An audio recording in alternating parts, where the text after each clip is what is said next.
अब स्टार्ट करते हैं। तो हम लोग देखो इंटीग्रेशन कर रहे थे, अरे यार वो सब गायब हो गया। तो इंटीग्रेशन क्या था? रिवर्स प्रोसेस ऑफ डिफरेंशिएशन था ना। तो जो भी इंटीग्रेशन के फॉर्मूले सारे जो आपने डिफरेंशिएशन में फॉर्मूले देखे हुए हैं उनको आप रिवर्स करके बना सकते हो ना। अगर आपको डिफरेंशिएशन का फॉर्मूला याद है तो बस रिवर्स करते जाओ। तो सबसे पहले तो आपको क्या करना रहता है, इंटीग्रेशन या डिफरेंशिएशन सब में सबसे पहला काम क्या रहेगा, आपको सारे फॉर्मूले याद करने रहेंगे। तो फॉर्मूले आप याद मत करो, एक जगह लिख के रख लो, जब जरूरत पड़ेगी तब देख लिया करो, धीमे धीमे खुद ही याद हो जाएंगे।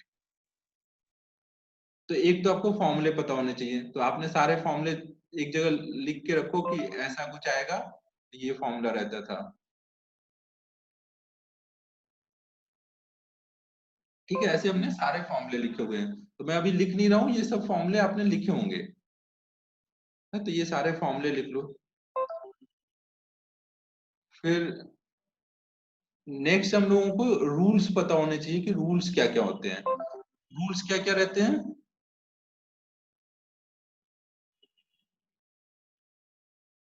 रूल्स देखो क्या क्या रहते हैं। एक तो ये रूल रहता है कि अगर दो फंक्शन आ जाए एडिशन के फॉर्म में और उनका इंटीग्रेशन करना है, तो ये क्या हो जाएगा, u को अलग इंटीग्रेट करोगे, v को अलग इंटीग्रेट करोगे ना, और बीच में प्लस है तो प्लस भी रहेगा। अबे स्क्रिबल नहीं करो बोर्ड पे, इस पे सब नाम दिखता है यहाँ पे, मुझे कौन कर रहा है।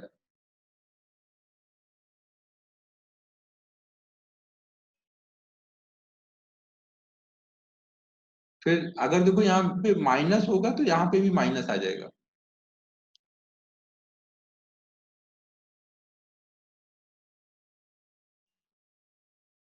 यार जिन्होंने इंटीग्रेशन के लेक्चर नहीं देखे हैं वो आप देख लो ना, उसके बाद ही करो, क्योंकि ये मैं यहाँ शॉर्ट में बस समझा करके मेनली लोगों को इंटीग्रेशन में सब्स्टिट्यूशन सिखाने वाला था।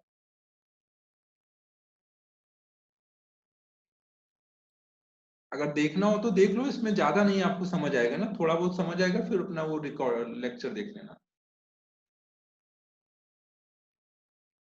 तो ये रूल पहले क्लियर है सबको ना? ऐसे रूल रहता था, दो फंक्शन अगर सम के फॉर्म में आ जाए तो हम u को अलग इंटीग्रेट करेंगे, v को अलग, बीच में प्लस वैसे ही रहेगा, माइनस आ जाएगा तो माइनस रहेगा।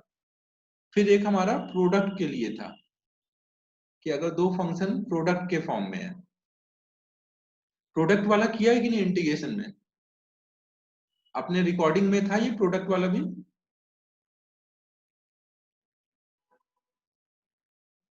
ठीक है ठीक है।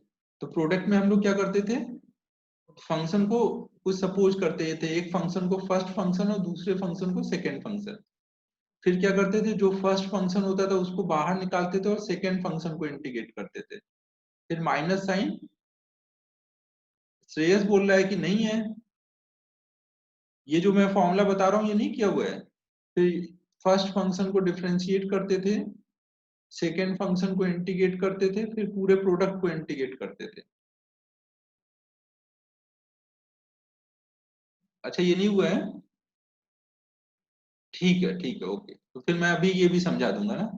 तो पहले तो देखो ये आपको ये बड़ा सा एक रूल समझना है ना। ये रूल देखो क्या है कि अगर दो फंक्शन प्रोडक्ट के फॉर्म में आएगा तो वहां पे आपको क्या करना पड़ेगा, एक को फर्स्ट मानना पड़ेगा और एक को सेकंड फंक्शन मानना पड़ेगा। जो फर्स्ट फंक्शन होगा उसको हम बाहर निकाल देते हैं और सेकंड को इंटीग्रेट करते हैं। फिर बीच में माइनस साइन, फिर जिसको फर्स्ट माना था उसको डिफरेंशिएट कर दो, सेकंड को फिर से इंटीग्रेट करो, फिर दोनों रिजल्ट मल्टीप्लाई करो और उसको फिर से इंटीग्रेट कर दो। ये पहली बार तो देख के लगता है क्या हो रहा है ये सब, तेजस स्क्रबल नहीं कर भाई, लेकिन फिर बाद में आपको समझ आने लगेगा ना कि क्या हो रहा है ना, थोड़ी अभी प्रैक्टिस वगैरह करेंगे, और मैथ में तो बहुत प्रैक्टिस करनी है तो एकदम ये दिमाग में बैठ जाएगा। डिफरेंशिएशन का मल्टीप्लिकेशन इजी था, इंटीग्रेशन का मल्टीप्लिकेशन थोड़ा लेंदी है ना। और एक रूल और हमने देखा था कि अगर इंटीग्रेशन में कोई कांस्टेंट आ जाएगा ना, c मतलब कांस्टेंट है, u फंक्शन है, तो हम कांस्टेंट को बाहर कर देते थे और u को इंटीग्रेट करते थे। केवल अगर dx आ जाएगा तो उसका इंटीग्रेशन x हो जाता था ना, केवल dx को आप क्या मानते थे, x के पावर 0। dx का मतलब आप 1 इंटू डी एक्स, और 1 को बोलोगे x की पावर 0। अभी मैं कराऊंगा ना कि मैं अभी सब एग्जांपल कराऊंगा ना, सारे रूल के कराऊंगा, अभी 2 मिनट रूल बस बोल देने दो पहले। x की पावर 0 मतलब 0 प्लस 1 अपॉन 0 प्लस 1, तो ये कितना आ जाएगा x के पावर 1।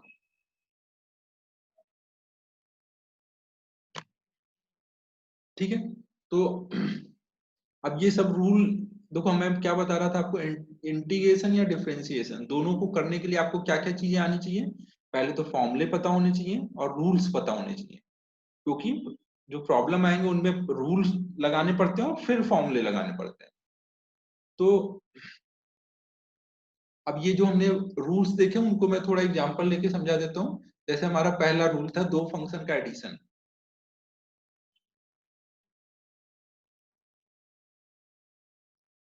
देखते हैं रजत ना, अगर पढ़ा है तो अच्छी बात है फिर। तो जैसे मान लो दो फंक्शन आ गए, एक्स के पावर 5 प्लस एक्स के पावर 3, और इनका हमें इंटीग्रेशन करना है।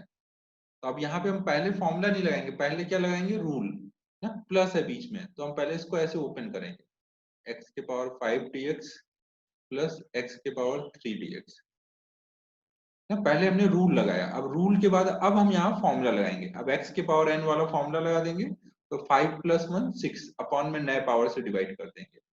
एक्स के पावर 3 है तो 1 ऐड किया, 4 नए पावर से डिवाइड किया, प्लस लास्ट में एक कांस्टेंट।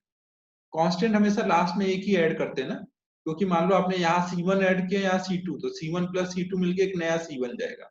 तो बार बार कांस्टेंट नहीं ऐड करना है ना, लास्ट में बस एक कांस्टेंट ऐड कर दो। ठीक है बच्चों, तो पहला रूल तो ये था।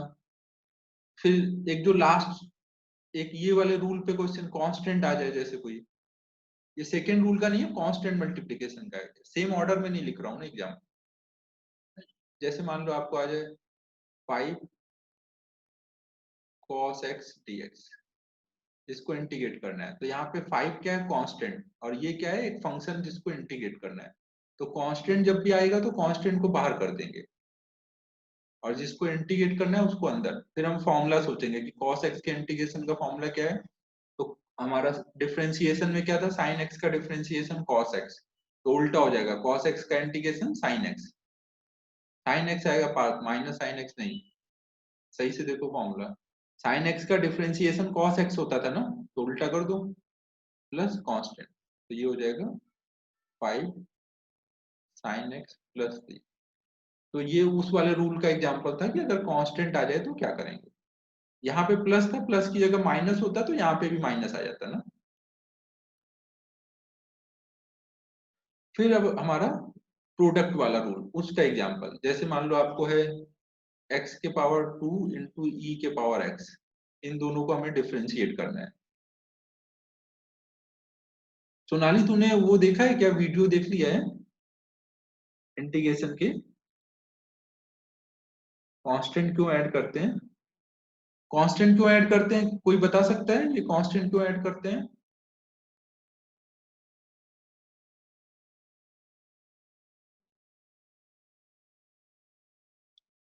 सरायु के अलावा बताओ, और कोई सरायु के अलावा।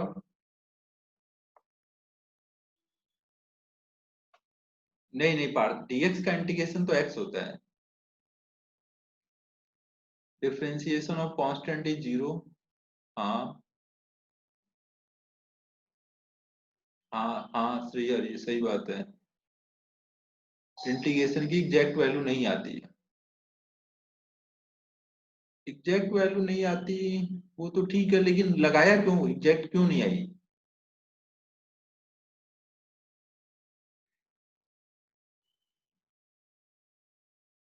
और आपने वो इनके डिफरेंशिएशन और इंटीग्रेशन के ग्राफिकल मीनिंग भी पता है क्या आपको, ग्राफिकल मीनिंग।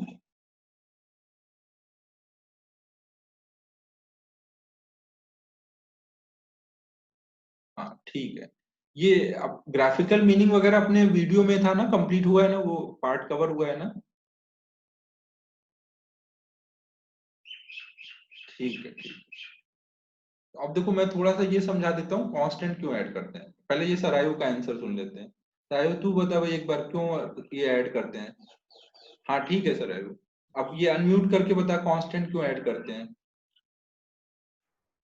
सर अब अगर किसी चीज के को डिफरेंशिएट किया और उसके वैल्यू में अगर हाँ, अगर कांस्टेंट आया तो वैसे कांस्टेंट x का आया तो हाँ उसको अगर इंटीग्रेट किया तो इससे c आता है। अच्छा ठीक है, मतलब वही कांस्टेंट डिफरेंशिएशन में नहीं मिलता है, वो जीरो हो जाता है। देखो इसको ऐसे समझो, हमें देखो ये पता है कि इंटीग्रेशन क्या है, डिफरेंशिएशन का रिवर्स है ना। तो जैसे मान लो हमने बोला कि डिफरेंशिएशन ऑफ एक्स क्यूब, तो हमें क्या मिल जाएगा 3x²। अब अगर हम 3x² को इंटीग्रेट करें तो हमें क्या मिलना चाहिए, रिवर्स प्रोसेस है ना, तो वापस से हमें क्या मिलना चाहिए, x³ मिलना चाहिए। 3 बाहर कर दिया, x² का इंटीग्रेशन 2+1/2+1, तो 3 से 3 कट गया, ये आया x³।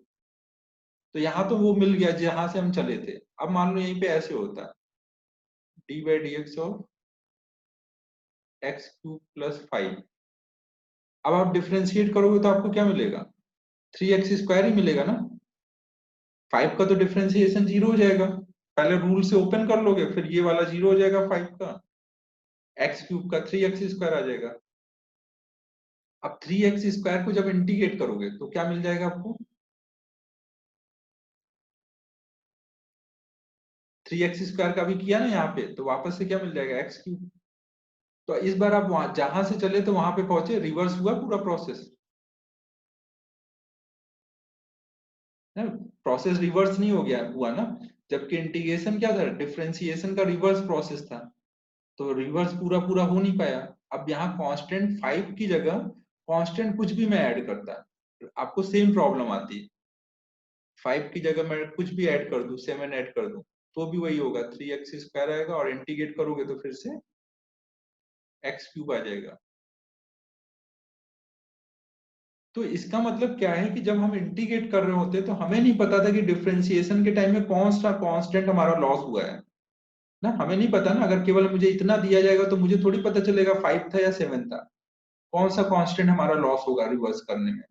तो हम इसलिए एक सी ऐड कर देते हैं। सी कोई भी कांस्टेंट हो सकता है इस केस में जीरो है, तो किसी केस में सी जीरो होगा, किसी में 5 होगा, किसी में 7 होगा। तो इसलिए हम रैंडम हमेशा इंटीग्रेशन में सी ऐड कर देते हैं, और सी ऐड कर दिया इसलिए अब पूरी वैल्यू हमें क्लियरली पता नहीं है, तो हम इनडेफिनेट इंटीग्रेशन बोलते हैं ना। जब हम सी ऐड करते हैं तो उस इंटीग्रेशन का क्या नाम होता है, इनडेफिनेट इंटीग्रेशन। एक आगे हम पढ़ते हैं जहां पे हम लिमिट रखते हैं ना, यहाँ और यहाँ पे लिमिट रखते हैं, जिसको हम बोलते हैं डेफिनेट इंटीग्रेशन। सबको ये बात समझ आई कांस्टेंट क्यों ऐड करते हैं, क्योंकि कांस्टेंट हमें नहीं पता कि कौन से कांस्टेंट डिफरेंशिएशन के टाइम हमारे लॉस हुए थे, तो इसलिए रिवर्स करने के लिए प्रोसेस को सी हमें अलग से ऐड करना पड़ता है।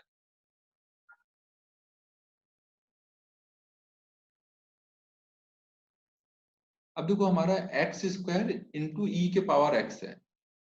अब ये दो फंक्शन और ये प्रोडक्ट के फॉर्म में ना, इनका हमें इंटीग्रेशन करना है। तो हम यहाँ देखो इंटीग्रेशन कैसे करते हैं, कोई एक फंक्शन को, इसको ना अभी थोड़ा सा मुझे इजी बनाना पड़ेगा, अभी पहला ही एग्जाम्पल है तो इसका पावर हटा देता हूँ अभी। अब मान लो x और e के पावर x है, इसको मान लिया हमने फर्स्ट फंक्शन और इसको मान लिया हमने सेकेंड फंक्शन। तो अब मैं रूल लगाऊंगा, रूल क्या था, जिसको फर्स्ट मानूंगा उसको बाहर कर दूंगा और सेकेंड फंक्शन को इंटीग्रेट करूंगा। यार ये मीटिंग में अब 10 मिनट का ही टाइम बचा हुआ है, तो जैसे मीटिंग खत्म होगी फिर से हम लोग नया मीटिंग स्टार्ट कर देंगे ना। ठीक है बच्चों, ये वाले जिस आईडी से अभी मीटिंग चला रहे हैं ना, इसमें वो उनका वो सब्सक्रिप्शन वगैरह का रहता है ना, वो उस वाले में लिया है जो दूसरे से जिससे क्लास चलती है। तो इसमें 40 मिनट बाद खत्म होगा तो नया स्टार्ट करना पड़ेगा। सेम रहेगा, सेम मीटिंग आईडी रहेगा ना, जो पहला वाला मीटिंग आईडी था और पासवर्ड था वही रहेगा सेम। फिर बीच में माइनस साइन, देखो यहाँ पे हमने क्या किया, फर्स्ट फंक्शन को जिसको माना उसको बाहर किया और सेकेंड फंक्शन का इंटीग्रेशन, फिर बीच में माइनस साइन, फिर फर्स्ट फंक्शन का डिफरेंशिएशन। ये पहली बार आपको लगेगा कितना लंबा है, कैसे याद रहेगा, बट धीमे धीमे याद हो जाएगा। फिर फर्स्ट फंक्शन का डिफरेंशिएशन, सेकेंड फंक्शन का इंटीग्रेशन, और इस पूरे रिजल्ट का फिर से इंटीग्रेशन। अब देखो ये कितना आएगा, e के पावर x का इंटीग्रेशन तो e के पावर x ही होगा, x का डिफरेंशिएशन कितना होगा 1, और e के पावर x का इंटीग्रेशन e के पावर x तो ये आ जाएगा, यहां से 1 आ गया, और इस प्रोडक्ट का इंटीग्रेशन, अब e के पावर x केवल आया ना यहाँ पर, तो e के पावर x का इंटीग्रेशन e के पावर x आ जाएगा, तो ये आ जाएगा x e के पावर x माइनस e के पावर x। ये कुछ समझ आया क्या बोल रहा हूं मैं? सबको समझ आया क्या क्या किया मैंने? फर्स्ट फंक्शन का डिफरेंशिएशन, सेकेंड फंक्शन का इंटीग्रेशन, फिर दोनों प्रोडक्ट का फिर से इंटीग्रेशन।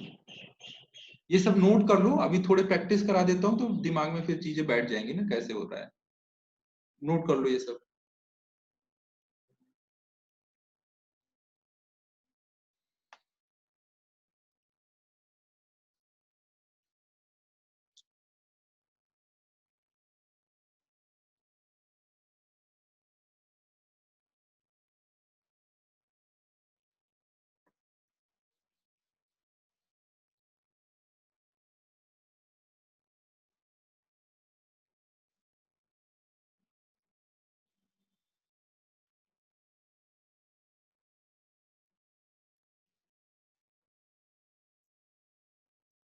हाँ, लास्ट में कांस्टेंट ऐड होगा ना, लास्ट में यहाँ पर एक कांस्टेंट ऐड कर देंगे।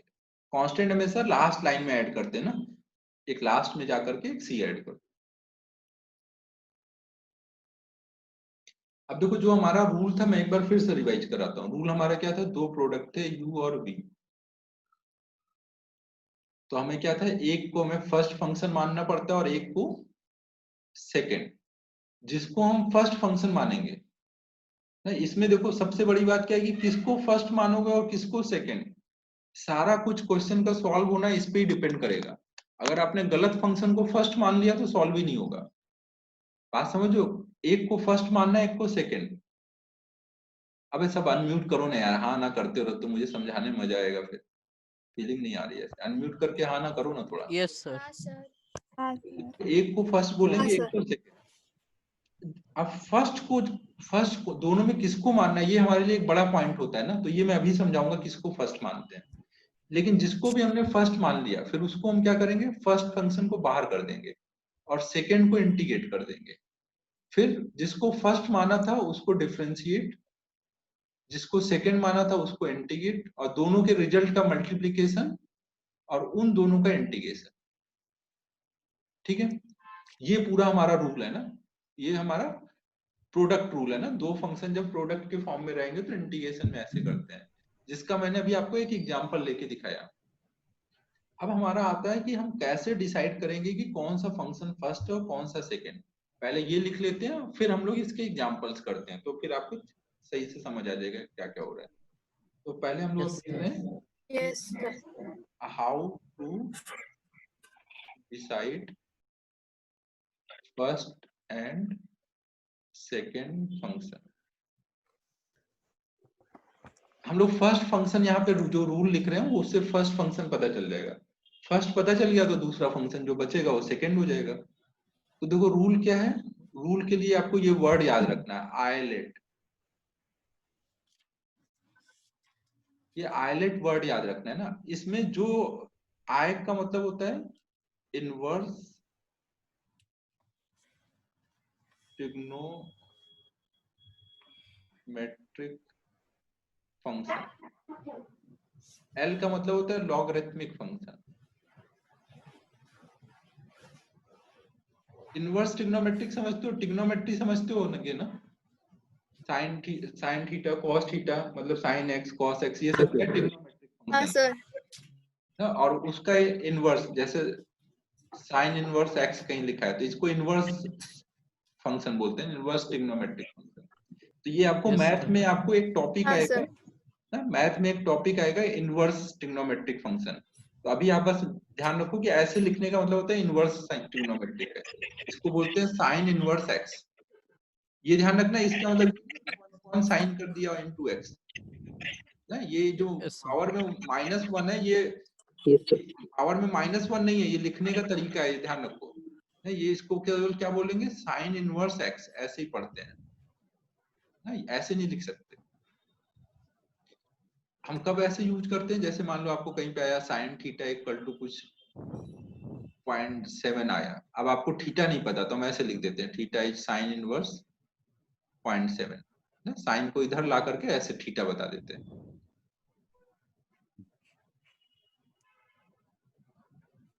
ठीक है, क्लियर है? नहीं, ये बस लिखने का Yes, sir. तरीका होता है ना, Yes, इसका sir. मतलब ये नहीं होता 1/sin Yes, sir.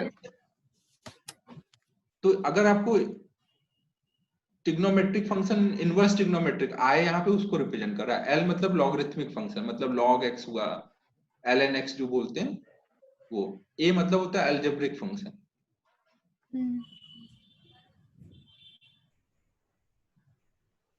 टी मतलब ट्रिग्नोमेट्रिक फंक्शन।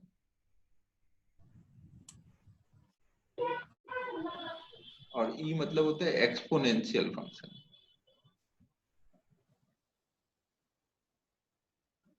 इन फंक्शन के एग्जांपल में बगल में लिख देता हूँ। जैसे इसका एग्जांपल क्या है, sine inverse x, cos inverse x, tan inverse x, ऐसे जितने भी आप जानते हो साइन कॉस tan कॉट सब में होता है ऐसे।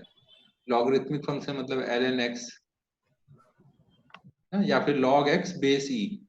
अलजेब्रिक फंक्शन मतलब कुछ हुआ एक्स स्क्वायर, एक्स क्यूब, कुछ भी एक्स स्क्वायर प्लस 5x, ये सब क्या है, अलजेब्रिक फंक्शन है। ट्रिग्नोमेट्रिक मतलब साइन एक्स हो गया, कॉस एक्स हो गया, tan x, sec x, cot x, वो सब ट्रिग्नोमेट्रिक। एक्सपोनेंशियल ई के पावर एक्स वालों को बोलते हैं ना?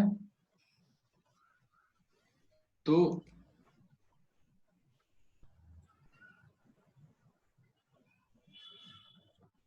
ठीक है, तो ये बात समझ आई। सर आइलैंड तो लॉगरिथमिक और एक्सपोनेंशियल सेम नहीं हुआ क्या? फिर से बोलो, क्या बोल लो? लॉगरिथमिक और sir exponential? Logarithmic, sir exponential और लॉगरिथमिक सेम नहीं हुआ क्या? नहीं नहीं, ये दोनों अलग अलग चीजें हैं। ln x अलग है और e के पावर x अलग है ना। और अभी देखो आपको ये सब उतना पता नहीं होगा, ln x और e के पावर x। ln x तो शायद पता चल गया होगा, लॉग पढ़ा होगा तो। एक्सपोनेंशियल फंक्शन अभी नहीं हाँ पता। सर। ये हाँ एक्सपोनेंशियल जो फंक्शन है, ये मैथ में एक पूरा चैप्टर आएगा एक्सपोनेंशियल फंक्शन करके, उसमें इसको आपको अच्छे से पढ़ाया जाएगा। अभी बस आप इतना समझ लो, ई मतलब एक कांस्टेंट, जैसे पाई समझते हो ना, पाई मतलब 3.14, वैसे ई मतलब 2.7 कुछ एक कांस्टेंट होता है। तो कांस्टेंट के ऊपर कुछ एक्स लगा है ना, जैसे 2 के पावर एक्स है, तो ये ई सर। मतलब 2.7 के आसपास वैल्यू होते हैं, उसके पावर एक्स है। हाँ बोलो। सर एक्सपोनेंशियल फंक्शन में बेस को कोई अलग कांस्टेंट ए ले सकते हैं क्या? ले सकते हैं, ले सकते हैं। ओके। तो अब देखो, यहाँ पे जो भी इस ऑर्डर में पहले पड़ गया, अगर दो फंक्शन दिए हैं उसमें मान लो इनवर्स फंक्शन है और कोई और फंक्शन है, तो जो पहले जिसका लेटर आ गया वो हमेशा फर्स्ट फंक्शन होगा।